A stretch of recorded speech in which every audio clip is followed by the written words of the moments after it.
లంగ్స్కి సంబంధించిన problems, asthma, allergy. So లక్షల మంది, కోట్ల మంది ఆడవారు అస్తమాతో ఇబ్బంది పడుతున్నారు. ఈ అస్తమాకి జస్ట్ ఇన్హేలర్ వాడాల్సిన అవసరం ఉంటుంది. ఆ ఇన్హేలర్ మీరు ఏం చేస్తుంది, తప్పు ఏంటంటే, సో ఆయాసం వచ్చినప్పుడు ఇన్హేలర్ వాడతారు, మిగతా టైంలో ఇన్హేలర్ని అలా పడేస్తారు. ఆ పని చేయొద్దండి.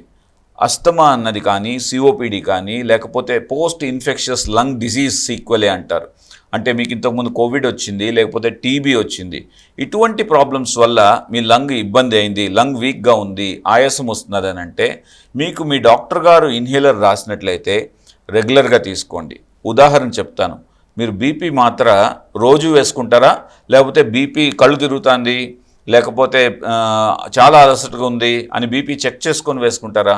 రోజు వేసుకుంటారు. అలానే మీ ఇన్హేలర్ని ఏం చేస్తారంటే, మీ పల్మనాలజిస్ట్ ఎలా చెప్తారో అటువంటి తీరులో రోజు వాడడం చాలా చాలా ఇంపార్టెంట్. ఇది మనకు 100 మంది అస్తమా పేషెంట్స్ ఉంటే 100 మంది కూడా ఇన్హేలర్లు కరెక్ట్గా వాడట్లేదు అని గుర్తుపెట్టుకోవాలి.